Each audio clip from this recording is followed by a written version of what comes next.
આ રીતે હવે તમને દેખાડું એકદમ કુદરતી વાતાવરણમાં અહીંયા રસોઈ બને છે અમારી દેવસ્થાનની. અને વર્ષોથી આ રીતે આ બધા બહેનો વર્ષોથી અમારે ત્યાં જે અમારો હવન હોય એની રસોઈ કરવા આવતા હોય છે. સો મિત્રો, આ રીતના આ ચૂલા એવા છે. પહેલાં આ રીતે અમે જમીનમાં ખાડો કરીને આ ચૂલા છે સૌથી જૂના. આ બહુ જૂની મેથડ છે. લગભગ આ અમારું કિચન 30-40 વર્ષથી પણ જૂનું છે. આ દેખાડો ને. અને આ ઓલમોસ્ટ 400 લોકોની દાળ બની ગઈ. કેટલી 400 લોકોની તો હશે જ. મારા દાદા અને એના દાદા અને એના ફાધર એના નામનું મકાન મારા પૂર્વજો જ્યારે હતા ઓલમોસ્ટ 150 થી પોણા 200 વર્ષ થયા છે આ મકાનને. જ્યારે બન્યું હતું ત્યારે ઇલેક્ટ્રિસિટી નહોતી, એટલે તમે જોઈ શકો છો બધું વાયરિંગ અત્યારનું જે છે એ બધું બહારનું છે. અહીંયા દીવડા મૂકવા માટેની જગ્યા હતી.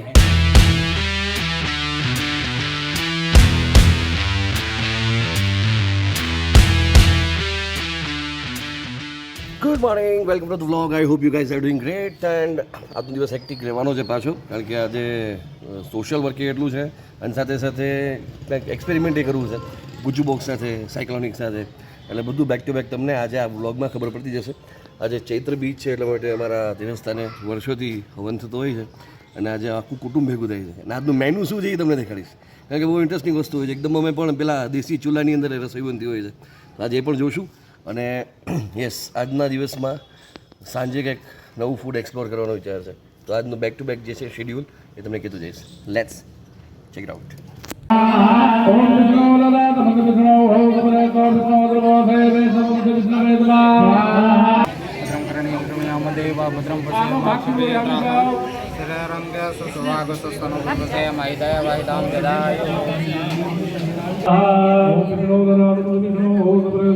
સો ફ્રેન્ડ્સ, આજે હું તમને એક એવું મકાન દેખાડવા જઈ રહ્યો છું કે જ્યાં મારા ઓગણા જે છે એ રહેવા માટે આ હોલ અને બાકીનું આ દેવસ્થાનનું જે છે પ્રિમાઇસીસ એ પાછળથી બન્યું. લેટ 1950 કે 1970ની આસપાસ આ બન્યું પાછળનું. બાકી સૌથી ઓલ્ડેસ્ટ છે ને કે 150 થી પોણા 200 વર્ષ થયા છે. અને આજે અમે ઓલમોસ્ટ બધા 5-6 પેઢી જૂના બધા સંબંધો જે છે અહીંયા આ મકાનમાં અમારે તાજા થઈ જાય છે. સો આજની તરીકે અમે અહીંયા બધા ટ્રેડિશનલી બેસીએ, જમીએ અને બધા મૂંગણ પાથરીએ.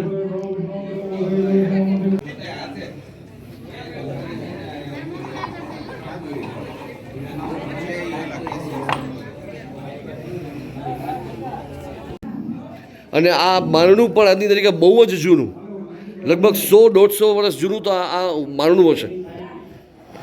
તમે એની ખિલ્લાસરી તમે જુઓ. અહીંયા વેન્ટિલેશન માટે આ રીતની વિન્ડોઝ હતી બધી.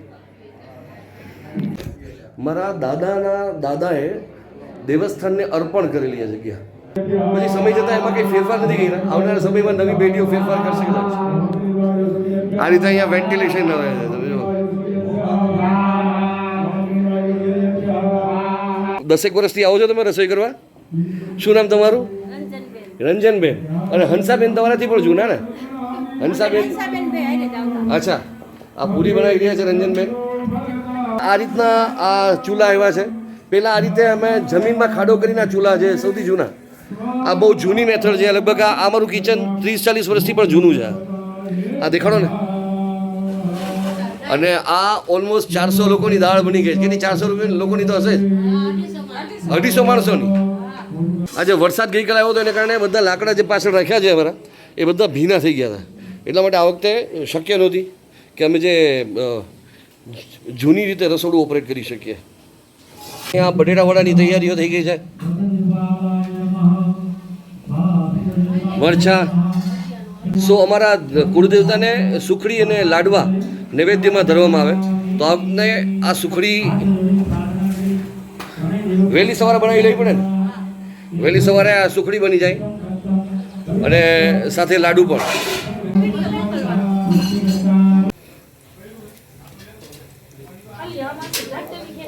મરચાના ભજીયા તળાઈ રહ્યા છે અહીંયા.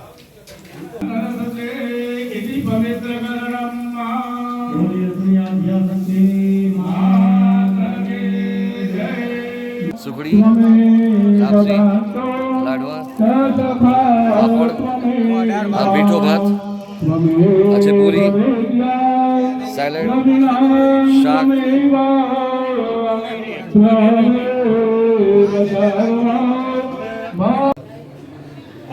આદિશક્તિ માત કી જય.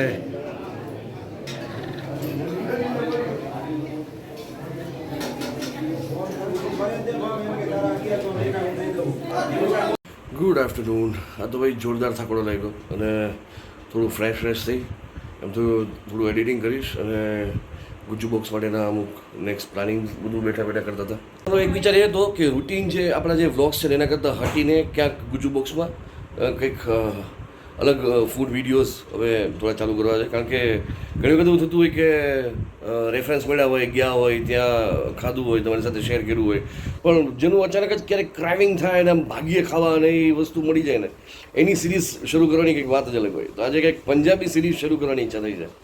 રાજકોટમાં ઓથેન્ટિક પંજાબી. રિયા સર્કલ પાસે અહીંયા બેક ટુ બેક ઘણા બધા ફૂડ આઉટલેટ્સ છે, ફૂડ જોઈન્ટ્સ છે. ક્યાંક ઓથેન્ટિક મળી જાય તો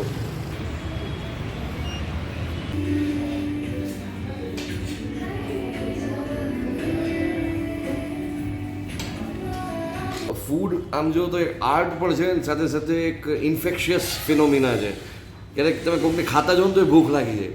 એટલે વસ્તુ એવી થઈ આજે અમે પેલા દિલસે ફૂડીવાળા આપણા કરણભાઈને બેક ટુ બેક ગપ્પા ગપ પંજાબી ખાતા અલગ અલગ વિડીયોઝમાં જોઈ લીધા. તો મને થયું આજે ક્યાંક રાજકોટમાં પંજાબી શોધીએ બધું. ઇનફેક્ટ રિયા ચોકડી પાસે આવતો હતો ત્યારે અહીંયા દીપાંશુબેન મને મળી ગયા. દીપાંશુબેન રાજકોટના એક બહુ જાણીતા એવા ફૂડ બ્લોગર છે, ઇન્સ્ટા બ્લોગર તમે કહી શકો સાથે સાથે, અને ફૂડીફાઈડ રાજકોટ. એટલે અહીંયા આવ્યો ને મારું એક કામ બહુ ઇઝી થઈ ગયું.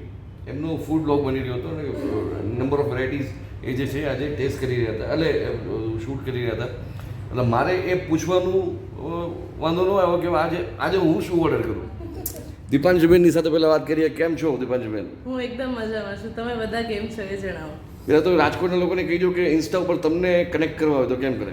હું ઇન્સ્ટાગ્રામ ઉપર મારું પેજ છે ફૂડીફાઈડ રાજકોટ, તમે ચેકઆઉટ કરી શકો અને જો તમને ગમે તો ફોલો પણ કરી શકો. દીપાંશુબેન આ એક ડિશ મને સજેસ્ટ કરી હતી, અમૃતસરી. દીપાંશુબેન આવું શું લાગ્યું તમને કે આજે મારા જેવા ભૂખડ વ્યક્તિએ પહેલાં આ ખાવું જોઈએ? જો અમૃતસરી કુલચા તમે જ્યારે ટ્રાય કરશો એટલે સૌથી પહેલાં તો તમે આપણે ફૂડને પહેલાં આંખેથી ચાખતા હોઈએ છીએ, બરાબર? તો એમાં આખા ધાણા અને કોથમીર ને બધું જોઈને જ તમને ખ્યાલ આવી જાય કે ઓથેન્ટિક કુલચા જે સ્ટફ્ડ કુલચા બનતા હોય છે એનું આબેહૂબ અહીંયા તમને સ્વરૂપ જોવા મળે એમ છે. અને ઇટ ઇઝ એકચ્યુઅલી જ્યારે પણ કુલચા કહીએ કે કુલચા વિથ છોલે કહીએ તો સ્ટફ કુલચામાં બેસ્ટ હોય છે અમૃતસરી કુલચા, કારણ કે ત્યાંની જ વેરાયટી છે.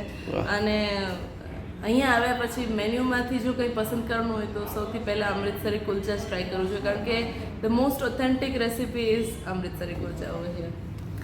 દીપાંશુબેનને ઇન્સ્ટા ઉપર ફૂડીફાઈડ રાજકોટમાં જરૂરથી કનેક્ટ કરી દેજો. અને આ છોલેની સાથે આપણે ફાઇનલી પેલું શાંત થયું છે ને, ક્યારનું ઉછળતું હતું મગજમાં, ક્યાંક પંજાબી ખાયો, ક્યાંક પંજાબી ખાયો, ક્યાંક ઓથેન્ટિક પંજાબી ખાયો. અને એમાં ખાસ કરીને આ જે ચટણી, જ્યારે તમે કુલચાનું નામ લો ને એટલે દિલ્હીની અંદર આ વસ્તુ બહુ, અમૃતસર કે દિલ્હીમાં, અને ડુંગળી અને શું ઓનિયનની ચટણી કહો તમે? ઓકે, આ અમૃતસરી ચટણી એ તમારા મોઢા ઉપર છે ને પાણી લાવવા માટે, અને એ પાણી અત્યારના છૂટી રહ્યું છે અલોંગ વિથ ધીસ ચટણી.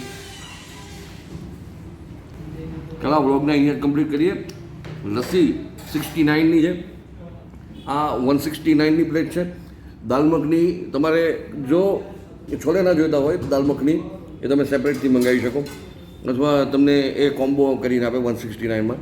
ફિલહાલ તો આ વિડીયોને અહીંયા પોઝ કરી દઈએ.